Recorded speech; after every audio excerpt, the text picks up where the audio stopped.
The moment we have been waiting for is here. The moment on justice for Mohbad.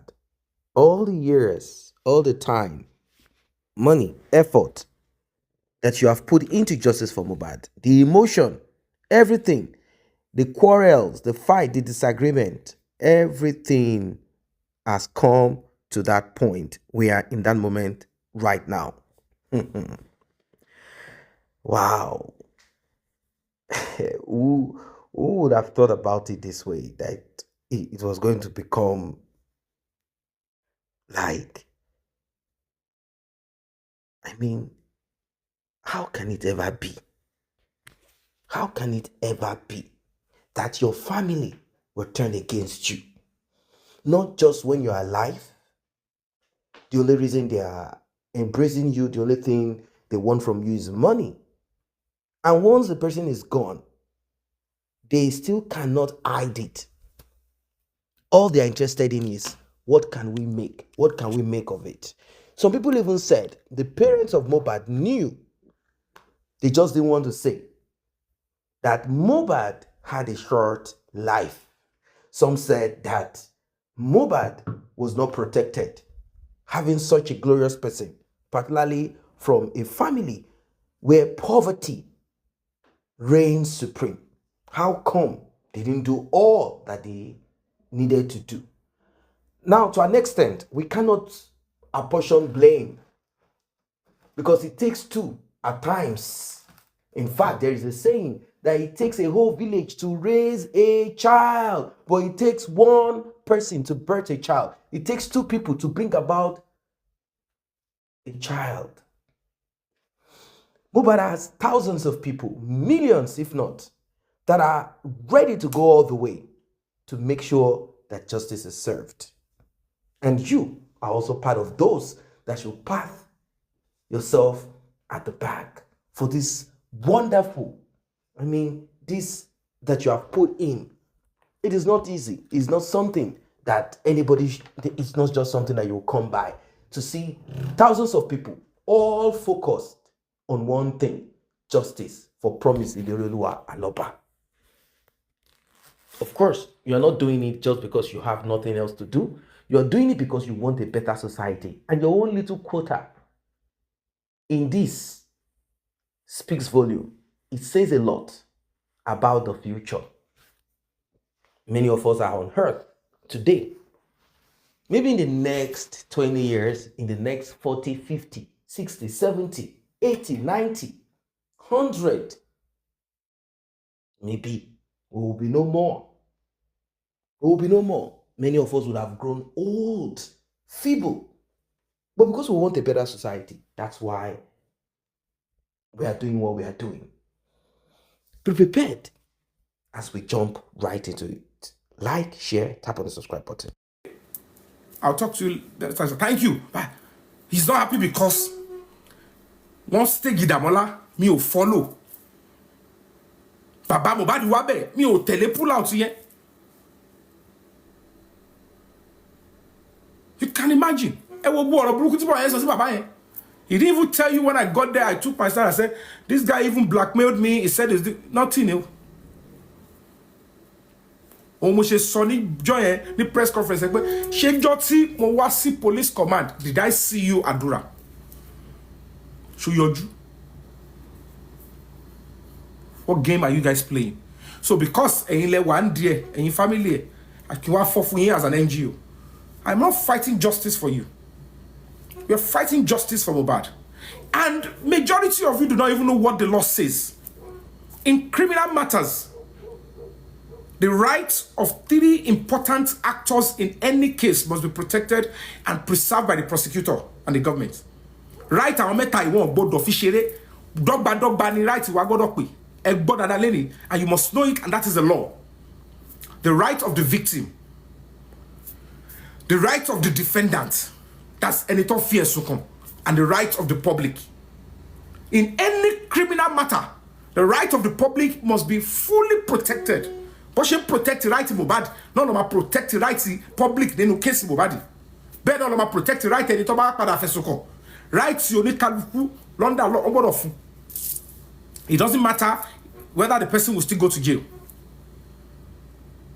So if you don't know, the right of the public in this Mohbad case is sacrosanct and germane. And as a human rights organization, embassy, White House, you need an organized, structured body to go and represent. It's stale at this stage. Káwọn kan ṣì máa sọ ní 2026 yà ọmọ yẹn owó tẹ̀ ń pariwo gbogbo àwọn tó là ń pariwo wọ́n ti wọ́n dànù wọ́n ní gbàgbọ́ ní justice mọ́, because the only thing that they thought will make them to be doing justice is money. Gbogbo àwọn tó ń pariwo owó gbàtọ́ wọn ò múlẹ̀ mọ́ wọn lè ṣe justice mọ́. So ẹni tó máa fẹ̀mí ẹ̀ lẹ̀ táwọn máa kó fún táwọn máa jọ̀gálé lórí òun ni justice. Tí ó bá ti sí yẹn mọ́ kò sí justice mọ́. That's who they bọ́ọ̀lù ṣe kọrin àjò Mohbad nìyẹn. Irú èmi ń sìn ẹni tí bá lọ bóyá mo lọ deliver speech, I went to a seminar, mo fẹ́ sọ̀rọ̀ mo fẹ́ kọ̀wé, ìwọ tí n bá ṣàlàyé fún pé there are ways you can advocate for justice for people, don't go this route. Tí o bá ti gbọ́ ohun tèmi là kọjá ló máa padà gbé yẹn, n tó ń pè l'experience nìyẹn. So the only reason why there is a delay is not because they have the power to divert the directive of the presidency. It's active. See me going to White House, going to this one, is to eat the polity in government. Eating the polity. We've given the directive now. Why is Yomi doing this again?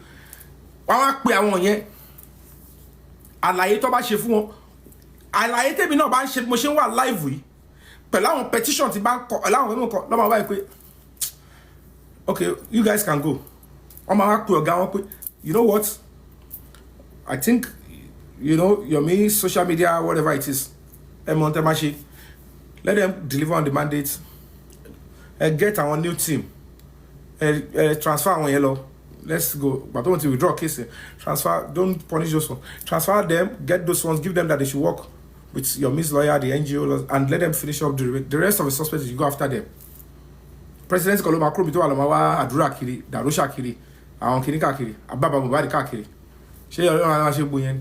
They will invite them. If they don't come, they will go after them, because nǹkan sì ṣe yọ ni pé kò sí pé timeline pé ẹ gbọ́dọ̀ deliver in time by. But tí go kini ẹ bá máa mú timeline dé, tó bá máa jẹ́ ó máa fi sáré katakata. Ẹ jẹ́ ká máa sún time election.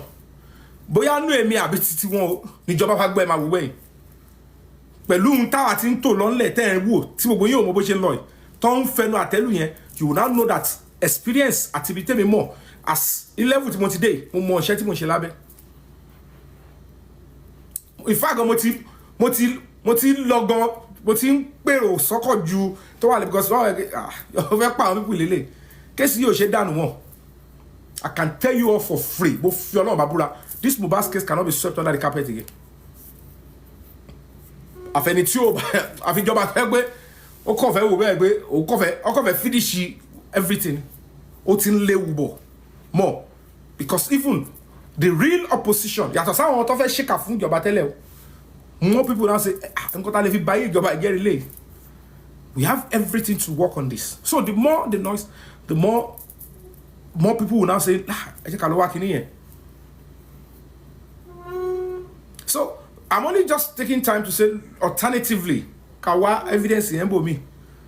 Most important, I don't know Mamujadi.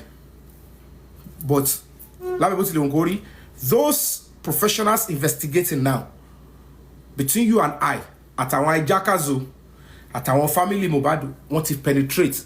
There is conflict. Àwọn en tó bá gbowó wájú ni. Ṣé mi sí ẹjọ́ ni mo kàn rò, òyìnbó mo sọkura. Mo tutu wa competition against the gun. So titu wọn lọ ṣì fẹ́ máa gbọ́ báyìí pé kò tí ready. Tó bá yẹ ká wà láṣì wà ní case yìí o. Tó bá whatever tó bá ṣe ni. But tí ó bá ṣe ọkàn, justice yẹn kò lè rí. Òun làwọn ń gbé káàkiri tó ní kò sí justice mọ́. Torí wọ́n believe pé Yomi yẹn ò ní padà sí Nàìjíríà, èmi ọmọ Fábíyì. Ìgbẹ́ ò léegun. Tó bá sọ fún yẹn dá padà. Tí máa padà tí máa fọwọ́ ṣọ́yìn ẹ lè rí mi. Ẹ kàn máa rò ní. Títí táwọn fi parí gbogbo ẹ lè wá rí mi mú létà àbí kẹ́ ṣe wèrè yín o létà o. Bí ọ̀n tiẹ̀ bí yín dagun.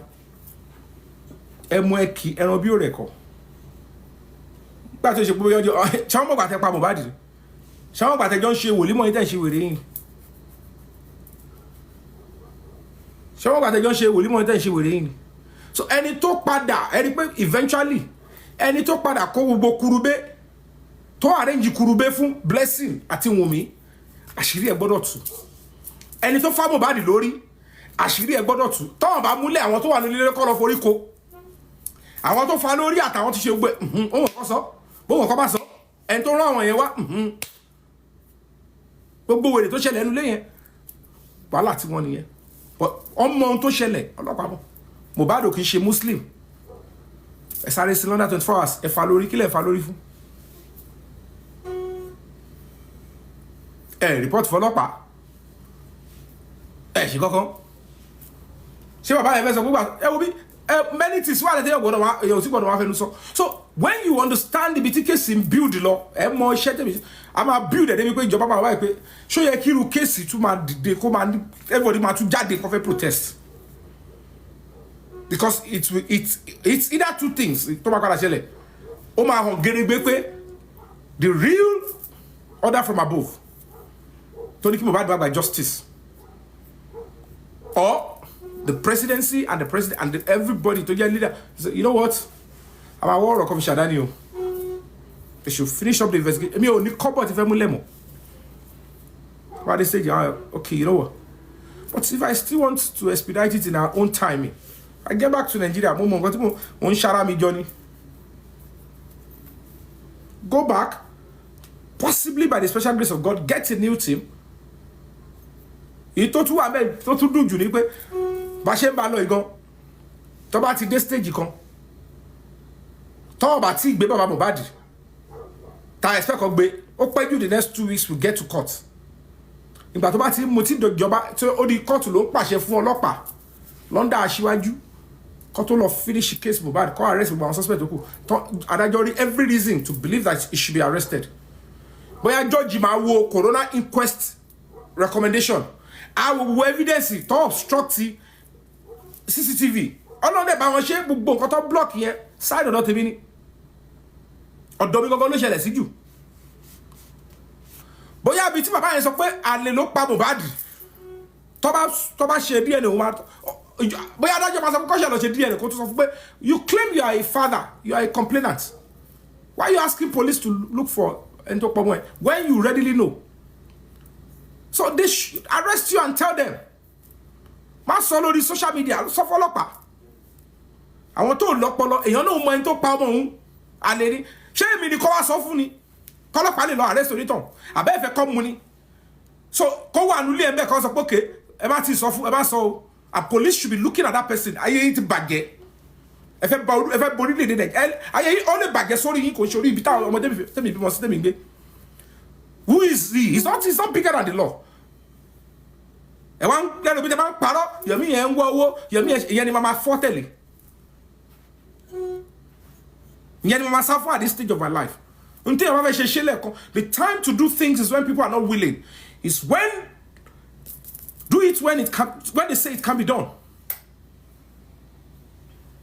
If you come out and steadily with that disgruntled ito when tó ti kó jamu yẹn tó ti rún pọ̀ yẹn bóyá ẹ̀rọ ọlọ́gì ló lọ lẹ́nu àtọ́jú gbogbo ẹ̀ Mohbad ti rún ojú ẹ̀ mọ́lẹ̀ pé sori pàá jẹ́ ìyá ẹ̀ wọ́n ò ní kú kò fẹ́ pa ojú ẹ̀ máa bẹ̀rẹ̀ sí rí ọ̀gọ́rì àwọn ni master script àwọn náà divert gbogbo báyẹn make sure pé gbogbo public wọ́n deceive wọ́n ṣe máa lọ káàkiri nìyẹn àwọn theory bàbá ẹ̀ lọ́mọ ẹ̀ kú popsi mi ti kú rí kò ṣe wèrè kò ṣe ránù ọmọ àbúrò mi ti kú rí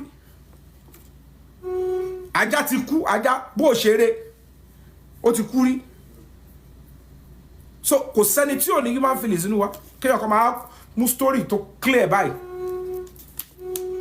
it's because at the end of the day kò sí wọ́n fẹ́ ṣe kéèsì they are only going to be looking at it pé níbo ni ìyá Mohbad fẹ́ fojú sí tó bá ṣọ́ọ̀kì Blessing àdúrà dàróṣà kí ló kù ọmọ mẹ́ta tó fún bàbá yẹn it's reality ẹ̀kọ́ ni for everybody you have to learn. So it have been gila now tẹ́ ń ṣe pé fẹ́mi yẹn tẹ́ ń ṣe gbogbo yẹn gbogbo èpè tẹ́ ń jí every morning tẹ́ ń ṣe gbogbo ẹ̀ ni mò ń gbọ́ ṣùgbọ́n ẹ kàn rọra máa wọn báyìí tẹ́ bá wọn kàn fẹ́ gbà náà àwọn èpè yẹn tó bá òun ni kẹ́ máa ṣẹ́ o bẹ́ẹ̀ ń jí láàárọ̀ ẹ̀ ṣẹ́pẹ̀ fẹ́mi yẹn mo fi ń jẹ tọ́kì bí mo ń jẹ gbogbo ẹ̀ ń bí ni o gbogbo ẹ̀ ni mò ń gbọ́ but ìwọ̀nba tẹ́ bá ti mọ̀ kó máa wúlò fún yàtọ̀ àwọn tẹ́ ń bí òun ni kẹ́ make sure pé ẹra máa ṣe bí ẹni kẹ́yìn kan máa ṣe pé o but èyí tó bá ti mọ̀ pé tó bá máa padà sórí ẹ̀ tó máa lè fara gbà ni kò ṣẹ́ kò lágídí lọ gbogbo ẹ̀yin tẹ́ ń tọrọ yín káàkiri àwọn kan ló wà ń bẹ́ẹ̀ kíní kan lè rí justice bóyá ẹ torí pé ẹ ń rò pé nítorí kò sẹ́ni tó lè dúró ti kéèsì yẹn mọ́ ó máa rẹ̀ yàn kó lè rẹ̀ mí o bó jẹ́ kí n mọ yẹn ń jù lọ yìí ká máa bá ipò kí n bob kí n yá dànù kí n tún padà wá táwa fi débi tá à ń lọ báyẹn máa ṣe nìyẹn ìjọba gan online kúrò àwọn mọ̀ pé ọmọ ọgbọ́n wọ́n mọ̀ pé bébí tún ṣe wà yìí kàkà kí ọba ní má jí mo lẹ́sí fẹ́ fún kọ́lọ́ba kó má kúrò lẹ́yìn wa kó má kọ̀ dé àìmọ̀ṣe sí wa pé Mohbad ti ní justice ti pẹ́ àwọn akọ̀ ń ṣe òwe táwọn ti pẹ́ àwa tanimọ́ta ni ká kọ̀ push ẹ̀ kí n dúró ti because to pick each suspect is a big thing tó bá jẹ́ pé ká máa go through bó ṣe mú Dàmọ́lá ni ẹ wò ṣe iṣẹ́ kékeré ni káwọn tàtí mòpó kọ́ lọ mú èèyàn kan péré kò ṣe ibìkan lọ́wọ́ tó bá mú èèyàn kan yẹn wọ́n á fi síbì kan àwọn tàtí mòpó again máa fly wá láti Àbújá àwọn àlàmánà ogbó yẹn wọ́n á giribọ̀dì wọ́n á rú lọ ẹ ṣáà lè wọ́n yẹn ṣe ti spending náà lẹ́kọ̀ọ̀kan lẹ́yọ̀kọ̀ọ̀kan bẹ́yẹn wọ́n ọ̀dẹ̀ lè sọ pé torí wọ́n ti wá mú wọn lọ bẹ́yẹn wọn ò mọjọ́ tó máa mú the next suspect kọ́kọ́ tí èèyàn kan wọ́n lépa èmi gan ò ní support ẹ̀ it's violation of human rights so the best thing is to say what can we get out of this person under the ambit of the law tabati get here go on bail or bí ẹ̀dá tabati need ẹ̀ wọ́n tó dúró fún ẹ má tọwéèrè o ẹ̀ ká sọ wípé kò tí free you are under murder investigation yẹ kó rí ẹ pé kí n kọ́ bá ba ṣe ẹ́ ó yá fún bail but gbogbo bail yẹn náà wọ́n gbọ́dọ̀ mẹ́rù lẹ̀ wọ́n gbọ́dọ̀ bẹ̀bẹ̀ káwọn ọlọ́bẹ̀rẹ̀ sí ń pè ṣùgbọ́n ọlọ́pàá ti ṣeṣẹ́ wọn ogbon tó ń tanra wọn tó ń tàn yìí pé kéèsì ti lọ ọlọ́pàá ti ṣe iṣẹ́ wọ́n ti ṣe ntọ́ máa ṣe wọ́n ti gbà lọ́wọ́ wọn but abọ́ṣi ni kò tí pé nobody go to court with pátákùpá ẹ lè gbé pátákùpá because as a human rights organization tó bá máa parí case file àgọ́ fẹ́ mọ̀ kéèsì yóò ti dúró pé ẹ lè gbélé lọ ẹ fẹ́ kọ́ escape àgọ́ máa pariwo so ìwọ tó bá ti mú sìn tó ti lo ọjọ́ díẹ̀ lọ dúró síbi bẹ́ẹ̀ yẹn náà kó máa gàzọ̀ ó lè máa ṣe pátí ṣe gbádùn dóbò kọ́dún ẹ máa ṣe fàájì lọ táwọn tó ní kéèsì ò bá ti dúró the next suspect fà wọlé ẹ wá imagine kọ́ máa ṣe lẹ́yìn kọ̀ọ̀kan bẹ́ẹ̀ yẹn do you know how much it will cost ìdí tó ṣe ń pariwo kiri nìyẹn yọ̀ọ́mí yẹn má dáwó fún kò kàn mí kò sí justice mọ́ gbogbo àwọn tó bí ní pé ọ̀rọ̀ bá wọn sọ ẹ̀yin kọ́ lọ lọ́hùn if you know how God operates you know that at the end of the day if tó bá ti wà náà kọ́lẹ̀ kí bó bá di justice èmi ò ní kọ́ ṣẹlẹ̀ sọ́lọ́run lọ́rùn tó bá ti yá ọlọ́run ìrọ̀rùn ló bá dé ìrọ̀rùn and at the end of the day we do it to each of the suspects one of the main persons that need òun ni ọmọ mi Cynthia Adébánjọ the other two is Darosha and Àdúrà àwọn tó kù yẹn kọ́kọ́ tọ́ka àti mọ level mi tún fẹ́ tẹnu bọ́ bẹ́ẹ̀ jù so by the time that is done kọ́ wá jẹ́ gbébi kan náà Àdúrà ò gbébi tí Wùnmí ń gbé Darosha ẹgbúrú ẹ̀ láti jọjọ́ yìí ó mọ nǹkan tó ṣẹlẹ̀ ó mọ level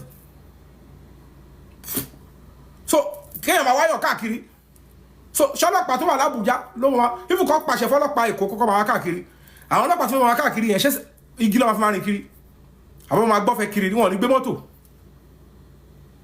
wọ́n nílò tracker ó rọrùn ní gọ́ọ̀nà ṣe rí tó ń mú láti jọjọ́ yìí táwọn kan sọ fún yín pé presidency kan ò sí mbẹ̀ táyé presidency ní ẹbọ èèyàn tí presidency wá tọ̀ rí mú ó rọrùn ní presidency ò rí Sunday Igboho mú tó fi dé Kútọ́nù ẹbọ iye tàtí mòpò tó kó lọ sílé Sunday Igboho ṣẹlẹ̀ káwọn wèrè táà sọ iná àwọn náà ní máa ṣògùn ṣé wọn ní máa ṣògùn so they will be telling you there is no justice only giving a president it's because they want to confuse you tó bá dọ̀ láǹsì tó bá ẹni tó ṣé mi tí mo ti gbàdúrà dé zone 2 àjọ dé command dé zone 2 Abuja ni wà ní tí mo rí Dàmọ́lá mú débẹ̀. Wọ́n ní bàbá àsàlẹ̀ ẹni yẹn lágbára ni Dàmọ́lá ládùúrú days tó lò. Ẹni yẹn lẹ́nu mbẹ́ tàgbé King White day 1 day 2 day gbà tó di 3rd day agbélọ court àti day 1 kọ́lé ẹ̀kọ́ ti paná ẹ̀bẹ̀ kan sọ pé ẹ rubbish Yomi yẹn. Golden Sea, thank you so much. They will keep ọkàn fẹnu yẹran sọ́bẹ̀. Olórí ẹni tó ń block gbogbo ẹ̀ làwọn family. And they think they can press on Adura not to be the prosecution counsel witness. You know, so you justice. Ṣùgbọ́n ẹ jẹ́ ká Adura d'Abuja. Àwọn tàbújọ́ ò dẹ̀ sọ pé kò ń ṣe person of interest. Àwọn tó ń mú go wọn ò bí àwọn dàkọ́ sọ pé kéèsì wo. Àwọn oníṣẹ́ dọ̀tí tó yẹ pé envy ìlara competition àwọn náà fẹnu bà gbogbo ẹ̀jẹ̀ ẹ̀dẹ̀ ń listen sí wọn ẹ̀dẹ̀ lẹ́yìn genuinely ẹ̀ wá justice ṣé mi lẹ̀ wá justice ṣé mi ni mo kú ni ṣèbí justice fún Mohbad kí Nàìjíríà lè bẹ̀tà àlájọ ń wá tó bá jẹ́ pé NGO wa náà ló máa ṣe ẹgbẹ́ àárín ṣe whatever you have done your history will be there. But trying to talk down, destroy us, gbé wèrè kan dìde fún wèrè kan audience come and destroy it's unpardonable. It's coming back like kinetic energy to haunt you.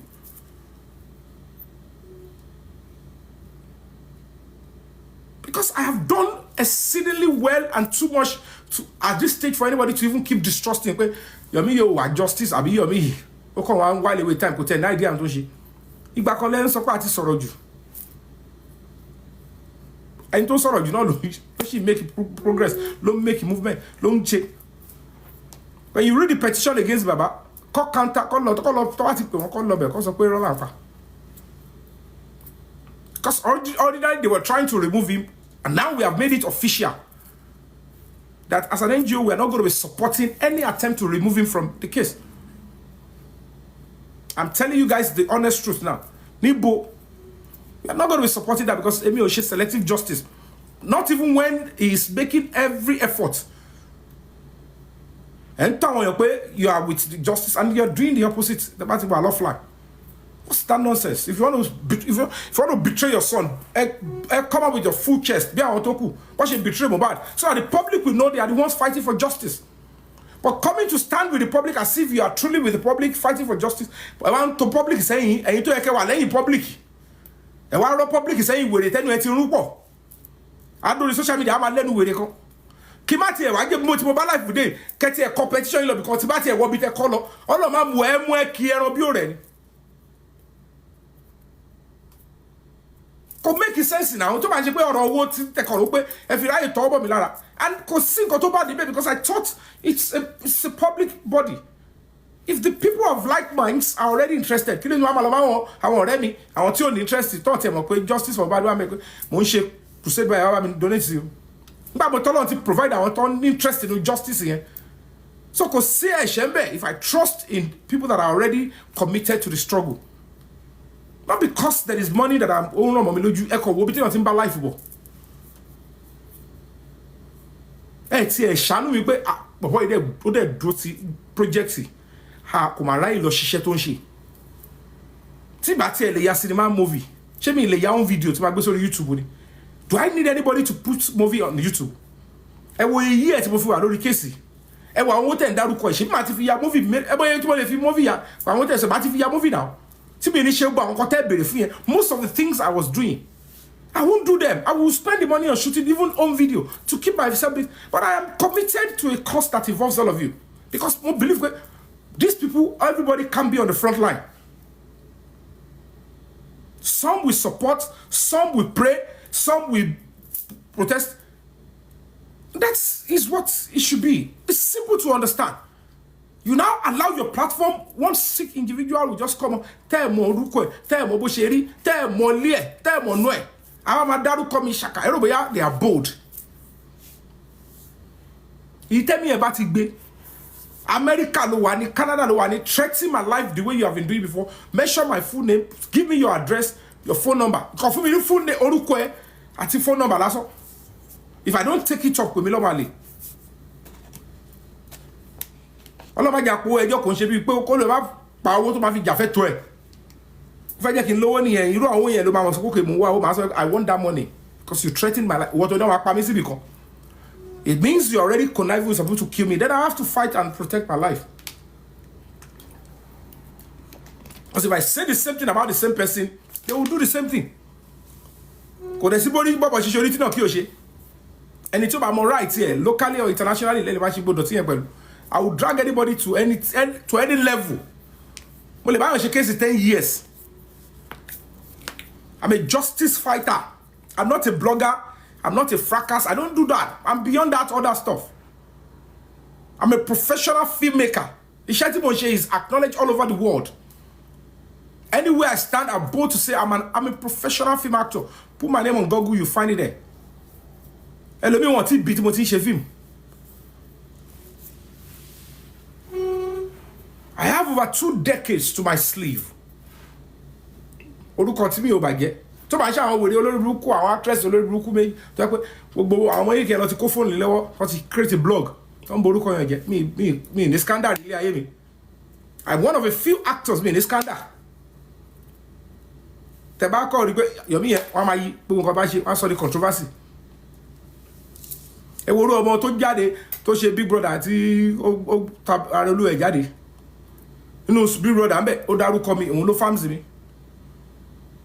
On polówó fún mo canvas vote fún wọ́n fẹ́ announce winner àyà mi kó sókè mo ṣe ohun tó yẹ kí ṣe mo ní wàhálà pẹ̀lú àwọn ọ̀rẹ́ àti kiri mo lọ bẹ̀ mo orí mi ó kí mi yọmyọm kúrò bẹ́ẹ̀ mo lọ tèmi wọ́n dẹ̀ báyìí pé Yomi ló tún ká máa sọ pé Yomi ọmọ Yomi ni o ká máa sọ pé Yomi nǹkan tó dá tún dára Yomi jáde. They started their own stuff on social media wọ́n dẹ̀ wá ya wèrè kan táyé ti polúkú muṣu wọ́n compose tó máa compose fún ó gba àwọn tó ní relation àwọn actress orí burúkú yẹn tó ní relationship pẹ̀lú ìyá yẹn ni wọ́n compose fún bá a ṣe post ẹ̀ tí Yomi yẹn bá ti react alẹ́ yìí mọ́ lọ́wọ́ èmi mo ya look away ara yẹ gbogbo rán ayé tẹ́lẹ̀ ni masáyé fún wọn lésì wọ́n wá yìí mọ́ mi lọ́wọ́ wọ́n ní I don't like that Yomi wọ́n wá gbé káàkiri gbogbo blog wọn ẹ rò pé bẹ́ẹ̀ ni wọ́n ṣe hate Yomi àwọn tó yẹ pé ní gbòòrò stubborn physically tó bá ṣe social media tó ṣe ní gbòòrò gidi àwọn tó láyé wọn lè dúró bí táwa bá dúró òun lọ́yẹ́ ń ṣe orí burúkú tó ń ṣe pẹ̀lú ọ̀rọ̀ Mohbad náà wọ́n ní pọ́rọ̀ tí ń gbabi tó lọ wọ́n lọ sábọ́ ọmọ president wọ́n ní bí màdákẹ́ máa fa anybody wò fa tán àti fa irúkọ anybody fa ní ti ya ẹ máa jẹ́ káwọn òun tá à ń bá bọ̀ ẹ rí protest tó bá tẹ̀lé ẹ máa wòran bọ̀ ẹ rí pé bóyá àwa àbáwọn gbogbo tó ń tán yìí kì ní kan ẹ bóyá president ló lọ pa Mohbad sínú ilé ni wọn ṣe ní fún justice rí o kẹ́yìn kan máa tàn yìí ihun tó lè the only thing tó lè wíwú kó jẹ́ president gan ibi tọ́lọ̀ bá dé stage kan àwọn ilé yóò gbà ó èèyàn kan máa jókòó síbi kan máa sọ wípé justice tí mo ṣe I'm a complainant in the case suspect mi wọ́n yìí kó wọn kò tí ì pé èmi tí mo ní case mi ò tí ì dákẹ́ ibẹ̀ dàda fẹ́ gbàrí justice èèyàn kan máa sọ pé ó ti tọ́ ṣé mo ti dákẹ́ ni ṣé mo ní mi ò ṣe case wọn ni ọlọ́pàá kò bá máa tàn yín bẹ́ẹ̀ pé òun ṣe òun kọ́ ọmọ lè pa kó tó dìgbà yẹn ó lè kú kó tó dìgbà yẹn ó lè gbé kúrò ń bẹ́ẹ̀ táwọn kan ò bá dúró tá stop lórí pressure wa wọ́n á gbéyàn gidi pé wo first thing just clear that Mohbad matter let it go we are tired of all this noise táwọn máa pariwo táwọn ní dúró táwọn máa ní wọn lára ẹ̀yin tẹ́ ẹ̀ lè níjọba lára ẹ̀ lè ṣe kọ́kọ́ tẹ́ bá ń pariwo ń bì kan tẹ́ wá níyàn tó yẹ pé mọ̀ kó tún lóhùn tó bá yí dá sí you preserve that person ó ṣe pé ẹni ẹlẹ́fẹ́ máa knock down it's pure evil and witchcraft pé ẹ̀ ń farú gòbé báyìí pé mo wà involved is added value ibi tí case wa dé dúró tó ti lójú tán gbogbo wọn ọmọ kan tán wọn ni gbogbo wọn délẹ̀ tọ́ yìí ti kó a máa tàn ẹ mú wá but ṣe normal kọ gbogbo wọn tó máa wà lẹ̀ àti rí gbogbo level bẹ́ẹ̀lì tó wà ẹ jẹ́ kí pressure dé sí ẹ rí pé gbogbo àwọn òrìtàn fún bẹ́ẹ̀lì yẹn àti tó ti jó lórí social media àti tó ti tẹ pọ̀nbọ́ndì gbogbo ẹ̀ máa wọrí ọ̀gá kéèsì ẹ ti yíwọ́ ẹlòmíì ti ọ̀tọ̀ níbi táwọn ó ti yíwọ́ lọ máa sọ fún wọn ṣáwọn tó ti tàn wọ́n pápá wọn ti finish kéèsì yẹn ní pàǹtì kí ló tó yẹ wà nù sẹ́ẹ̀lì fún 2 weeks ní Àbújá kí ló tó ṣe wà mẹ́ wèrè tó bọ́ta sọ pé òun jẹ́ bákan lóhun higẹ́ òun náà máa lóhun náà ní fáǹsì mọ̀ wọn tó wèrè àwọn ìtẹ̀ àwọn tó ń ṣe tó ń náà ní fáǹsì tó ní dead on arrival kò ṣe lọ́gbà tí kéèsì d'Àbújá kò ṣe sọ̀rọ̀ pé kí ló lọ ṣe l'Abuja ṣé owó náà ni mò ń wá ní kéèsì ṣe d'Abuja presidency ò sí bẹ́ẹ̀ kéèsì d'Abuja wọ́n ní kò sí presidency ta ló wá pàṣẹ àwọn tó gbé wọn bọ́ta wọn lọ kóòtù láti jọ ìnáwó and somebody will sit down and tell you nonsense ṣe ṣáàjì mi sí kóòtù pé irọ́ ni o mo kàn kidnap ni o tí ó bá sí presidency ṣé dádì mi ló wà ní FCID tí mo lọ kó wọn bá àbí mo kó wọn lọ àbí wà tó máa gba statement wọn Fábíyì lórí tó wà lórí lẹ́tà ẹ̀dì àwọn wèrè ẹ̀dẹ̀ máa jókòó wọn máa sọ kọ́tọ̀kọ́tọ̀ and you sit down and allow them to brainwash you and then you think at this stage mama this will be the last time I will respond to all this nonsense tájà àwọn bá ti ń sinwin mo ti warn please I don't care who you are I don't know who people are I don't trust anybody stop sending the nonsense to me mi sin level yẹn mo fi gbéraga sọ ni mo ti kọjá n tó ń mo forí mi ro kọjá gbogbo wèrè kan sọ̀rọ̀ ẹ máa akọ tiẹ̀ kí wọ́n máa gbọ́ I don't have time for that nonsense ní tẹ́mi ṣe yàtọ̀ sí wèrè wọ́n ṣe tó bá ti dé ojú bẹ́ẹ̀ lẹ́ máa rí pé you see the crowd walkings ẹni pé mi ò rojọ́ nígbà máa d'Abuja tí mo lọ protest mi sọ fẹ́ anybody wèrè á ní yọ̀mí yẹn owó ló wá kiri ṣe kiri ẹ̀yin lẹ kó fún ìgbà tí mo fi travel padà tí mo fi bọ́ síta tí mo fi lọ protest l'Abuja ṣe pátá àwọn òdìbò protest ọba ẹ pé kéèsì ṣì ń lọ àwọn òdìbò kan máa sọ fún yín owó kiri and you will still be brainwashed at this stage ẹ̀dẹ̀ pé ayé lágbàlagbà báwo lè wá fẹ́ tòlù báwo lè fẹ́ fi sáwọn nǹkan tó máa fi tùlù ṣe because àwọn nǹkan báyìí lè máa wọ̀ pé àwọn nǹkan ìtàlélẹ̀ take him out kọ́tọ̀kọ́tọ̀ ni woman yìí sọ náà ilé yìí ti ní mental problem báwo lè máa gbogbo owó yìí sọ̀rọ̀ ọ̀rọ̀ ẹ̀kọ́ sọ̀rọ̀ bí abẹ́ òrè kan jókòó bẹ́ẹ̀ yẹn náà máa I stop the NGO n tó lè ṣe tí àwọn tó tún bí 50 years tó lè ṣe wọn náà máa sọ àwọn máa ṣe in 2 months ẹ yọ pé òkè ẹ má gbàgbọ́ pé presidency àwọn tó láwọn àwọn làwọn gbé spending àwọn làwọn wà ń bẹ̀ ẹ sọ pé mo ní case wọn dé ṣáwọn náà lọ gbé Wùmí look at how you allow yourself to be deceived pé ẹ ń fún wọn l'audience when you have an NGO leading a case for you ẹ̀yin lẹ ń kó bá justice bọ́ yẹn gbogbo wọn kọ́ lówó tẹ́ ẹ bá lè bówó lẹ̀ ẹ finú kan support ẹni tó ń ṣe ohun tó dáa then the justice will come on time ẹ fẹ́ support mọ́ ẹ ń ṣenú méjì ẹ ń ṣe lára ẹ sọ the competition it's disgusting and it's because you still see me coming to be available yomi whether you go by any sọ̀rọ̀ yóò ń gbọ́ bí ìgbọ́ I no dey hear anything again o I no dey hear again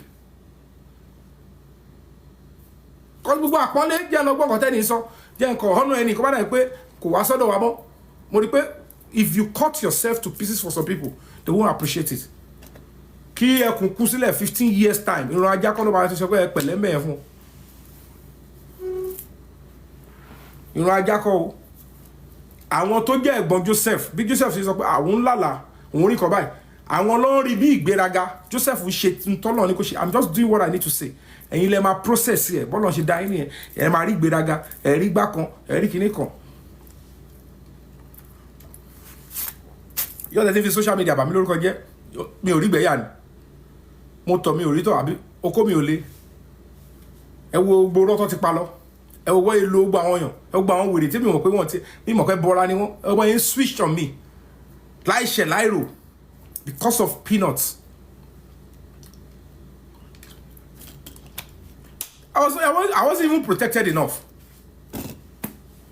if not because I'm called for this stuff yeah parí eléyìí àánú ìwé ṣe no protection for somebody no regard how come you our social media leleyo it's not an excuse it's social media does not mean you can someone lo abi wanu so be on lo wa lẹ́yìn each account so for the upturn time alágbára wà ńbẹ̀ o kò sálágbára ńbẹ̀ o wọ́n ti tàn wọ́n o ọlọ́pàá tó ń ṣe gangan ọlọ́pàá tó investigate lọ kò bá sọ wípé kò sí ó ń sọ tiẹ̀ because ó kọ́ ló give directive position tó wà yẹn tó bá yọ kúrò á rí pé ẹ̀rí pé gbogbo owó yẹn ti wọ gbó tell me about it only stage that dem ma ba de by very shortly we go tá bá rí movement gidi we are going to court ibẹ̀ lè ma tún pé mo serious àbí me serious ibẹ̀ lè ma mọ̀ ye team of lawyers tó ma lọ sí court against ìjọba ibẹ̀ lè ma mọ̀ ye àwọn tó ma dá sí because tẹ́ bá ṣe ń dé progress làwọn people náà pọ̀ sí wọ́n fẹ́ máa block ẹ̀ wọ́n máa ní irọ́ ló ń pa So táwọn náà bá ti láwọn wọn lábọ̀ àágò ní wọn kúnná until we get to the promised land, because I'm at this stage ìjọba ò wá wẹ̀ pé even the attorney general will advise immediately that it's already a global case and the case is in court already. And look at what is being presented against the government. So what will be the excuse?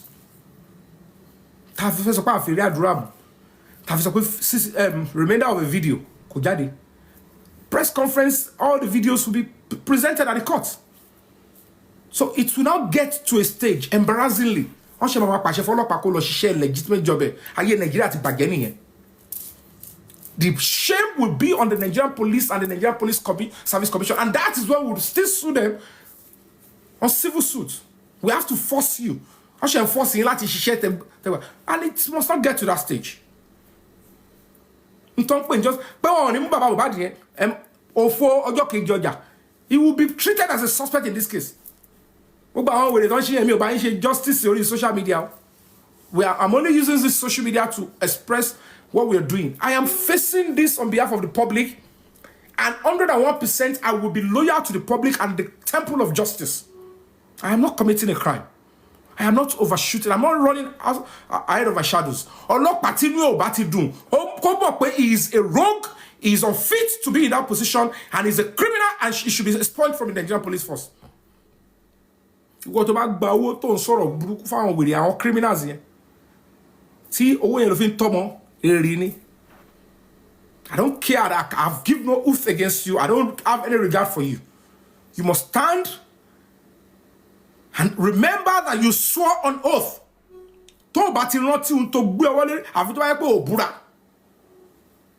But any police officer deceiving you, because everything that will make this case to get to the final, because the directive from the presidency is germane, is direct. President will speak out.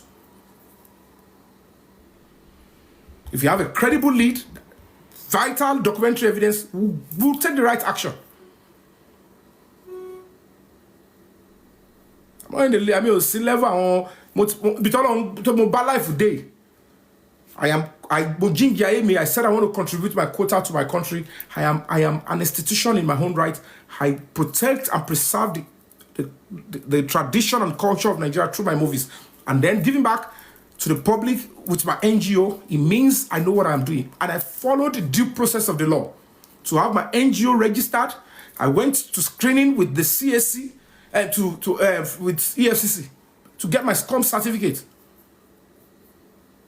If you want me to publish, I'll publish the certificate here for you to see. But any certificate is CSC. As an NGO, Toba and SCOM certificate, you cannot operate in Nigeria. Legitimately, I followed all through. Go and see. And I have my annual returns. Very shortly, they're going to be publishing the next annual return for 2025. Everything that was donated to the NGO, is going to be published. Legitimately, that is how an NGO operates. A mini colleague who are in charge. I'm not the only one. A mini outshine me. So most people will say, KCE, you can go, we work on the background. A lot of them, you only can break the silence here. They thought it's only me. We'll see what other guys. So, like I said to you, nowhere they said Mohbad should not get justice, or Olopani, they should not arrest any of the suspects. And they are still looking for them. But it told me how important if I am there to monitor all these operations myself, because Tomabati send our local Abuja and to identify more, to my easy is myself or any of my pointers. You understand? Then to you, or when it comes to some expenditure, this is Nigeria we're talking about. Governor to fe mu to ko ni sọ pé o ye lo wa ke mu to bá sọ pé sálọ bo mi abon wa ka ani nbo lo wa ẹ̀yin wo lè fẹ́ lọ bẹ̀ so yeah, say arrange the ticket, I'm arrange F1, I'm arrange owó fún wọn, on this so síta fún yín. So whether the presidency gave the directive or not, they give directive to any case they are interested, but tó bá jẹ́ pé ẹni tó ní case is ototo NGO and to wọ́n expect pé ó máa play role tiẹ̀ náà, ṣé gbogbo ẹ̀ làwọn fẹ́ kówó lẹ̀ fún yín ṣe. Ibi tó bá jẹ́ pé wọ́n padà sọ pé investigation ti ṣe tán, àwọn ti parí ẹ̀. Wọ́n á ní àwọn fẹ́ mú yàn méje, wọ́n fẹ́ mú yàn Ghana, wọ́n fẹ́ mú yàn ní èèyàn kan ti sá lọ Dubai, Cameroon, wọ́n fẹ́ lọ mú. So my office presidency máa bèrè owó ticket àwọn wèrè. You the complainant that you want to win your case and establish. Wọ́n rí ní pé tá o bá ṣe NGO ever succeed, it will help your NGO more. So wọ́n náà ní nǹkan tó bá take wàá wájú owó jọmọ gbòòrò. Ó ṣerú kéèsì àwọn expect kọ́ṣẹ́ máa lọ sọ́fíìsì presidency ẹ̀yẹ fún wa lówó yẹn bí ẹni pé kéèsì tiwa nìkan ni wọ́n ṣe Mohbad nìkan ni kéèsì tó ń ṣe. The fact pé à ń pariwo Mohbad omi pé bóyá bẹ́ẹ̀ náà ni ó ṣe rí níwájú ìjọba. There are many pressing priority cases tó lè ju case Mohbad lọ. Àfi tá bá protest, tá bá pariwo bóyá ariwo yẹn tí wàá pọ̀ again. Bóyá abẹ̀rẹ̀ riot pé kí ló dé tó gba kí nìyẹn tá fàdé stage kan bóyá court give order sí pé kọ́ lọ ṣe yẹn tó wàá ṣe. Irú yẹn ni protest yẹn máa fi dùn. If court gave the order to the police to do it, to arrest Baba Mohbad, to arrest the rest of the suspects, ọlọ́pàá wa ń lọ́tìkọ̀. A sọ fún wọn pé suspect rẹ̀ ń bì, òun rẹ̀ ń bì kan wọ́n wá lọ́tìkọ̀, ibẹ̀ ni wèrè bá ṣẹlẹ̀. Tàbá protest irú yẹn, tá pariwo, ìjọba gbọ́dọ̀ wá this is a serious one. Ṣé fẹ́ pa àwọn èèyàn tó ń béèrè fún justice fún yàn fáwọn tó ti pa tẹ́lẹ̀. Ó máa le fún ìjọba. The country can go into flames. Many political leaders can go along with it. Many innocent souls can go. So to manage the crisis, they will prefer níṣẹ́ méjì now. So àwọn tó pa Mohbad sìn, wọ́n á lọ sọ́fíìsì first lady, àwọn alápá Mohbad kẹ́ dúró tì wá o. Wọ́n á lọ sọ́fíìsì national security, àwọn alápá Mohbad kẹ́ dúró tì wá o. Ọ́fíìsì president, àwọn alápá Mohbad kẹ́ dúró tì wá o. Ọ́fíìsì CIG, àwọn alápá Mohbad o. Wọ́n yẹ máa lọ káàkiri táwọn ọkọ̀ ń tán yìí ni. So that is the honest truth. We have on a good day, social media and be or the panel Latin so Baba Mohbad, the police should arrest him, they should investigate him, and you didn't take any step. You are deceiving yourself.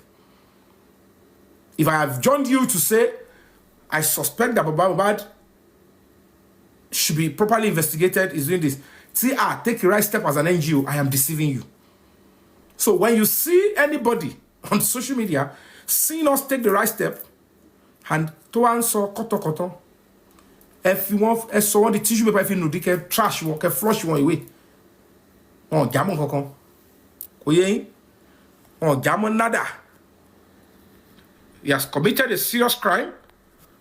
Ọlọ́pàá de rí, kò rí, àwọn ọlọ́pàá ò rí èèyàn tó máa ṣe àfisùn ni wọ́n ṣe ṣiṣẹ́ pé ẹ jọ̀ọ́ tabati ẹ sọ pé okay, you know you have a case to answer. Tẹ́ni ẹ bá bẹ̀bẹ̀ tó ṣe ọwọ́ kúdúrú.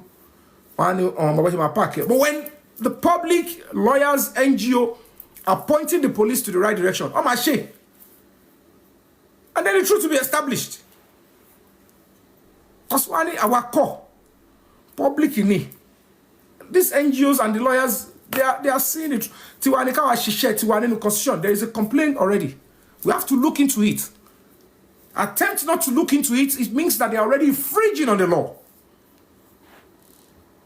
So kò ṣe ẹ̀kọ́ ló máa sọ pé ẹ̀kọ́ ló bímọ àwọn stale theory tọkọ̀ fi ń kọ yín lọ́mí ọbẹ̀ ìjọ́rin yín bí àrèdè. We are talking about a serious case. Èèyàn ọlọ́pàá tó bá jẹ́ bàbá ló lọ́wọ́ ń bẹ̀, it should go. Tó bá jẹ́ ọmọ àbúrò ni, tó bá jẹ́ ọ̀rẹ́ ni, tó bá jẹ́ ará àdúgbò ni, they should pay. Àwa iná la wọ bẹ̀. Ọlọ́pàá ò engage neighbor. Only this NGO ni kan náà ló engage neighbor. Of everybody that has been speaking, talking, àwa iná la wọnú lé Mohbad. Ṣé àwọn ọbẹ̀ torí pé a fẹ́ lọ ṣe sùwé ni, àbá fẹ́ lọ ṣe tẹ́ntẹ́n. We went there because we want to bring results. Èèyàn kan dìṣe sọ fún yín pé ẹni yìí o kìíní kan it's preposterous. That about interest. So when you see the number reduced, it's not because nobody believed it, because not everybody was looking for justice genuinely. Not because everybody are genuine justice seekers. Wanna be Lugbalagidi. So the real ones that are fighting and seeking justice are still there. They know themselves. We might not have the same energy like this person, but we believe this is how a justice should be pursued, and they are standing firm. They are standing firm. I want to call it physically la engage àdúrà. Àwọn tó ní ṣe pẹ̀lú case yẹn gangan. La ń wọ́ spending, la ń wá àdúrà, la ń wá dàróṣà. Any platform ló ti wò pé they've taken a serious step láti wá bọ́ ṣe máa rá dàróṣà mu. How much more Baba Mohbad fún ẹ̀ tó lọ palẹ̀ mọ́ body? Within 24 hours, body tó ti fa orí ẹ̀, tó ti embalm. Ọmọ tí ò ṣe Muslim. Kí ló ṣẹlẹ̀?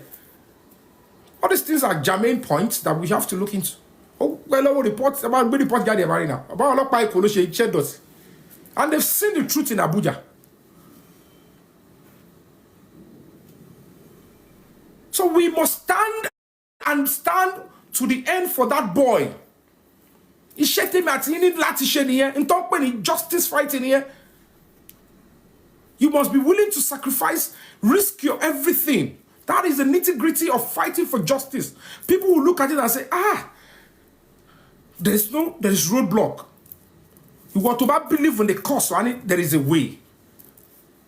You don't look for excuses. Excuses. I look for way. To a layman, justice is the tongue. So I'm not looking for who to abuse. I'm looking for who to synergize with and get justice from Mohbad. So I cannot be seeing roadblock. I mean, what on the end? Because as I let that Mohbad look great. Guys, don't get it twisted. But to alone, Tony Pe, Bobo, Untuano Pe, want to sheleko, to lock a case one. To Jacob Sope, a bit of a big banny. Emma White, Kinilobe. Now, this is the new lead. So if you put Adura, if you buy. To the video le between you and I, Shatiri full video yani. Did Adura not confirm in the public glare? There is a full and extension of that video. Between you and I, she laying by a call la one new label bad tell you brown tiles, not the one video yan. Go back to the video. One the old video ni emu wa lo si label bad to ti no tiles tele. E che video te she mete wa tele.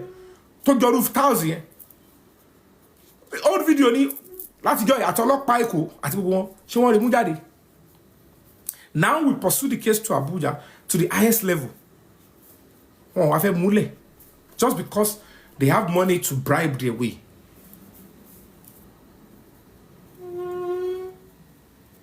Tó bá wà láàrin bàbá Mohbad àti Wunmi, the case will bring it out eventually. Tẹ́ bá fojú inú wò dáadáa. Wunmi accused bàbá Mohbad. Òun ló pa Mohbad. Ó ní ẹ fẹ́ pa Liam, ẹ ṣe pa Promise àbí. Bàbá ní àlè ló pa Mohbad. He refused to accuse me directly. Ìyá Mohbad saw something similar against Baba. Ẹ wá rò dáadáa ta ló fún Kurube, ta ló fún Blessing Kurube. Ṣáwọn industry gods náà ni. Àwọn ṣáwọn ta ló fi ṣe rituals, ta ló ṣe gbogbo nǹkan tó ṣe yẹn. Kí ni essence tẹ́ máa fi ju nǹkan sórí ẹ̀ olórí ẹ̀. Ẹ lọ wo fídíò ẹ̀yìn ló tún ti náwó gbà ó gbà kan on the road ó gbà kan lẹ́yìn ẹ wo gbà tí àṣírí Blessing yẹn ṣe tú ta lẹni tó ń sọ pé irọ́ ni gbogbo ẹ̀. Even the bàbá tí olórí burúkú yẹn sọ pé mi ń ṣe did he at any point as a parent nílẹ̀ Yorùbá àti ìyá Mohbad àti bàbá by now they should be fighting and saying ìwọ ọmọ 23-year-old mo bí tó ti wá kí ló jù sójú púpọ̀ sí ọmọ wa.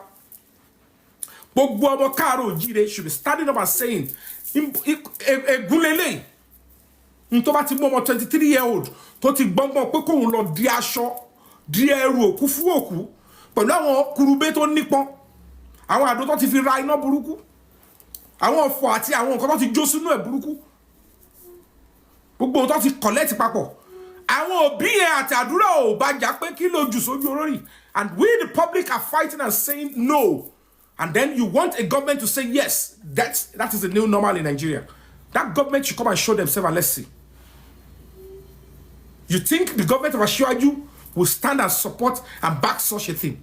You think the First Lady, Senator Oluremi Tinubu, as a mother, as a pastor, we openly and said yes, it's allowed. But she fẹ́ káwọn ọmọ kékeré máa ṣe ni tó bá ti ń sin òkú ọkọ wọn kọ́ máa dí òkú kọ́ máa dí ẹrù òkú fòkú kọ́ máa lọ ṣe ògùn tó bá ti lọ́wọ́ because we know ẹni tó bá lọ́wọ́ nu kú yẹn ò ní síbẹ̀. So who used the boy? Who is involved? Investigation got to Zomo. Baba ló kọ́kọ́ bought and defend. The whole nonsense is said in the mid-90s, getting to the IG, to the Police Service Commission, to this presidency. The whole nonsense, oh my God, I don't repeat it. Why are you defending the Zomo? Ṣẹ́yìn ni security le Zomo le Mohbad ni. Ṣẹ́yìn le ṣèwádìí tó fi dárúkọ Zomo. At the end of the day, the said video, Zomo bought us up, yes, òun wà nú ẹ̀. The said video, Wunmi sọ pé Zomo wà nú ẹ̀. Kọ́ wá gbé jáde ńsìn àti bàbá gan ò jà pé kọ́ tiẹ̀ gbé fídíò jáde. Ayé yìí tí rí wèrè. Tí rí akọ̀wèrè. Mọ̀ pé Mohbad fúnra gan ti kó wọnú mi. Ti wo Gazaburi. Bàbá Mohbad, ti wo Gazaburi. Máa ṣe mọ̀ kan tó ń pè ní Indian film. Bẹ́yìn family ṣe dalẹ̀ yẹn. Àwa ta jẹ́ colleague yẹ, ta jẹ́ blood yẹ, ta jẹ́ ẹ̀rí pa ní dalẹ̀. So ní ìdílé tí yín ọmọ 23-year-old máa sí òkú ihun tó fà á bí tọmọ yín ṣe blessing náà ti rí ó gbé ẹ lẹ́ máa ṣàlàyé náà ó gbé ẹ lẹ́ máa ṣàlàyé àwọn wèrè tí wọn lójú tó ń sọ̀rọ̀ ẹ̀yin tẹ́ ń fún wọn láyè lórí platform yẹn ẹjọ́ máa ṣẹlẹ́yà ara yín o ó wà lẹ́dẹ̀ yín dá àwọn ọmọ tẹ bí. We as people, as custodian of a Yoruba culture, we will not accept this nonsense. Ṣé justice ilẹ̀ wá yẹn ẹ wá ń tàwọn ẹ̀pẹ́ wá justice ẹ ládùúrà òrì yín fún 2 years.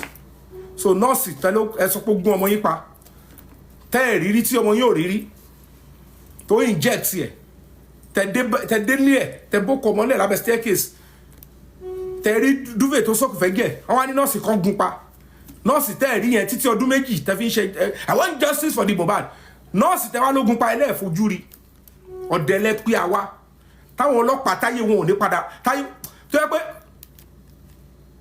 ọkọ ọba àtàdá ọba máa padà ṣá wọn lẹ́sẹ̀ tó bá ti bẹ̀rẹ̀ sí sọ pé wọn ò ní wọ́ òótọ́ to that angle in burúkú àti ohun burúkú máa bẹ̀rẹ̀ sí ṣe wọn.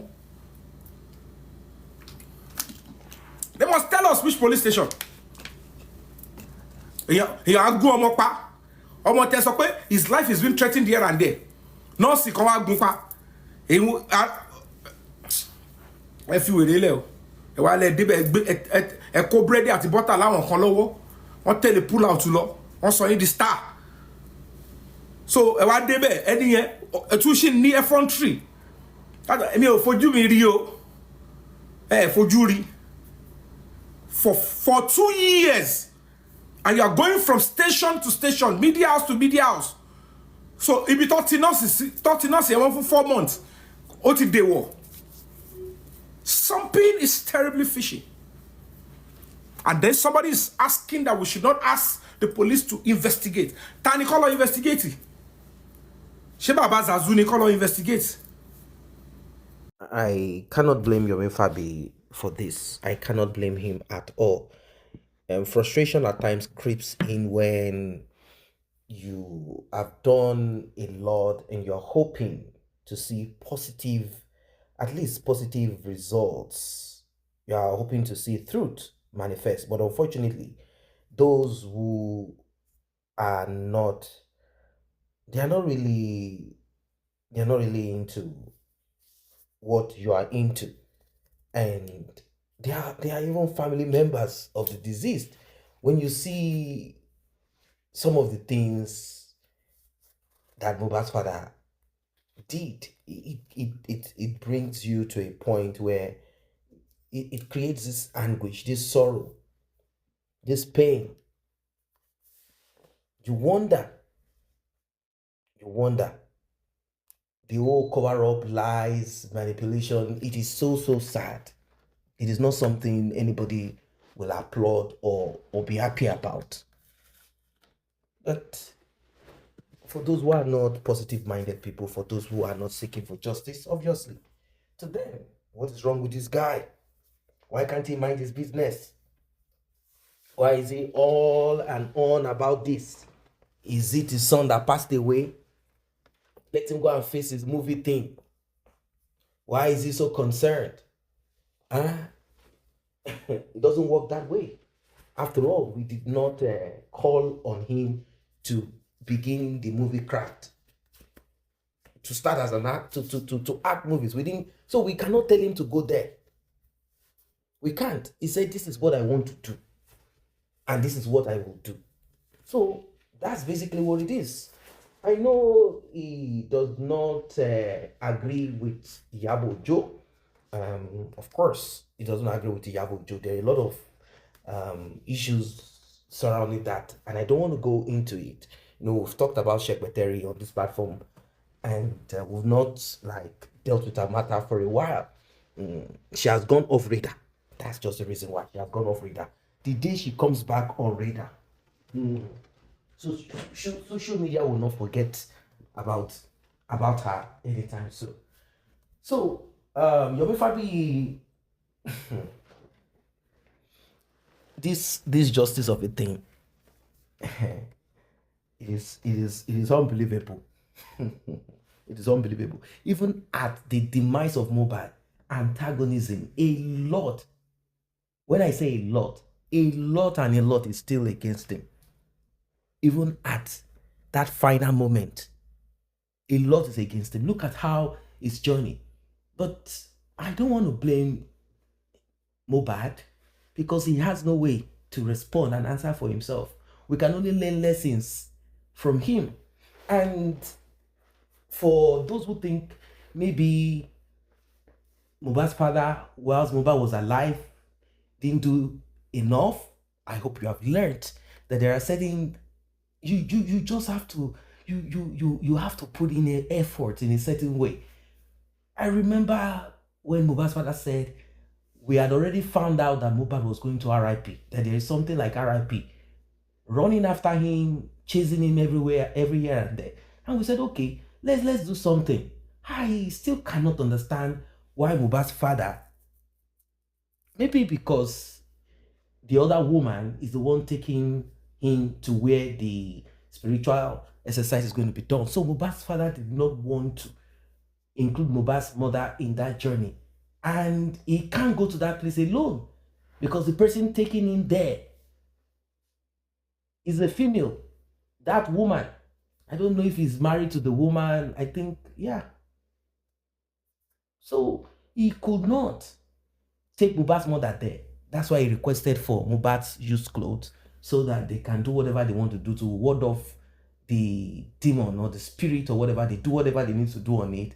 And then they will now bring the clothes back. And Mohbad's mom will now be first. Or maybe they will bury the clothes. I don't know. Mohbad's mother will now work to make sure that Mohbad wears that clothes. Like, my son, this clothes, blah, blah, blah, blah, blah.